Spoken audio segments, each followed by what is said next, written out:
Oke, baiklah. Assalamualaikum warahmatullahi wabarakatuh. Eh, Baiklah, saya akan mempresentasikan tentang tugas MRD, yaitu dengan saya sendiri, dengan Adhadi Kurniawan, dengan NIM 19233002.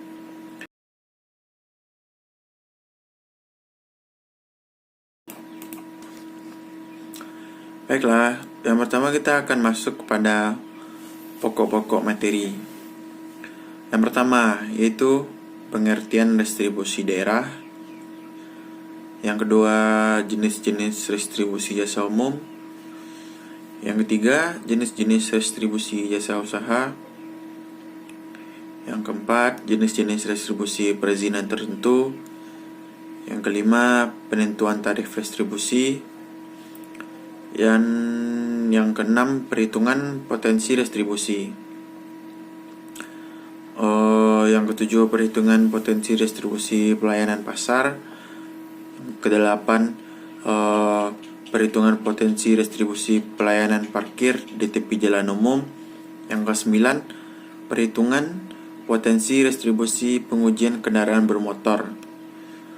Dan yang ke-10, perhitungan potensi distribusi terminal.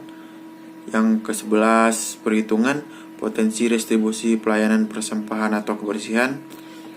Yang ke-12, perhitungan potensi distribusi pemakaman. Yang ke-13, perhitungan potensi distribusi tempat rekreasi dan olahraga. Dan yang ke-14, perhitungan potensi distribusi pelayanan pelabuhan. Dan yang ke-15, perhitungan potensi distribusi izin mendirikan bangunan. Baiklah, yang pertama kita akan masuk pada pengertian distribusi daerah. Distribusi berasal dari kata retributio atau dalam bahasa Latin yang berarti pungutan.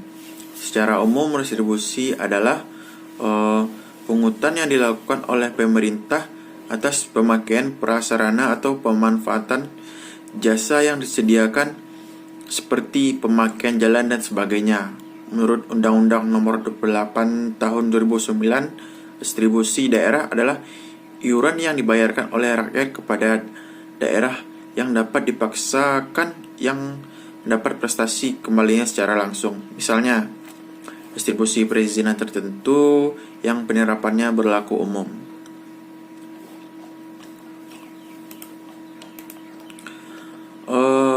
Selanjutnya kita akan masuk ke jenis distribusi jasa umum. Yang pertama, distribusi pelayanan kesehatan. Dan yang kedua, distribusi persampahan atau kebersihan. Yang ketiga, distribusi KTP dan akte capil. Yang keempat, distribusi pemakaman atau pengabuan mayat. Yang kelima, distribusi parkir di tepi jalan umum.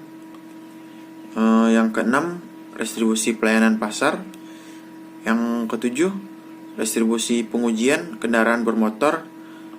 Dan yang kedelapan, distribusi pemeriksaan alat pemadam kebakaran. Yang kesembilan, distribusi penggantian biaya cetak peta. Yang ke-10, distribusi pelayanan tera atau tera ulang. Dan yang ke-11, distribusi penyedotan kakus. Yang ke-12, distribusi pengolahan limbah cair. Yang ke-13, distribusi pelayanan pendidikan. Yang ke-14, distribusi pengendalian menara telekomunikasi. Dan yang ke-15, distribusi pengendalian lalu lintas. Selanjutnya kita akan masuk pada jenis distribusi jasa usaha. Terbagi atas 11. Yang pertama, distribusi pemakaian kekayaan daerah. Yang kedua, distribusi pasar grosir atau pertokoan. Yang ketiga, distribusi tempat pelelangan. Dan yang keempat, distribusi terminal. Yang kelima, distribusi tempat khusus parkir. Yang keenam, restribusi tempat penginapan atau pesanggerahan atau villa. Yang ketujuh, restribusi rumah potong hewan. Yang kedelapan, restribusi pelayanan ke pelabuhan. Yang kesembilan, restribusi tempat rekreasi dan olahraga. Yang ke-10, restribusi penyeberangan di air. Yang ke-11, restribusi penjualan produksi usaha daerah. Selanjutnya itu jenis restribusi perizinan tertentu, terbagi atas 6. Yang pertama, izin tempat penjualan minuman beralkohol. Yang kedua, restribusi izin mendirikan bangunan. Yang ketiga, restribusi izin gangguan. Restribusi izin gangguan. Yang keempat, restribusi izin trafik. Yang keenam, restribusi izin usaha perikanan. Yang selanjutnya, restribusi perpanjangan IMTA.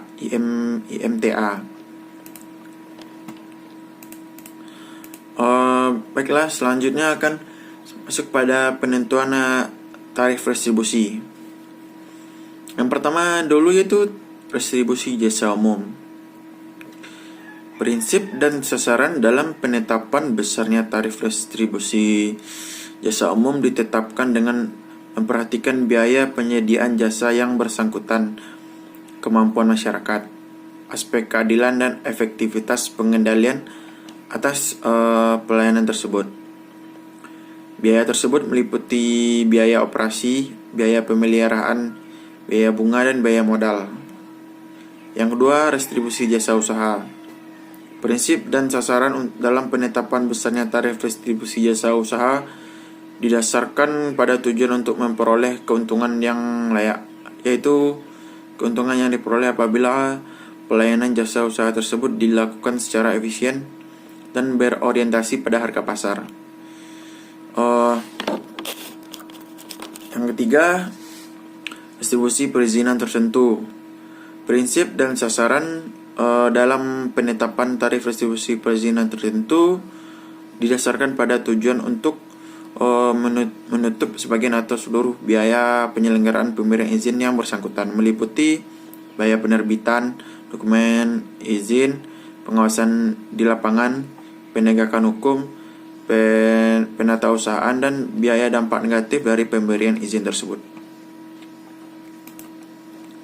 Selanjutnya, perhitungan potensi restribusi.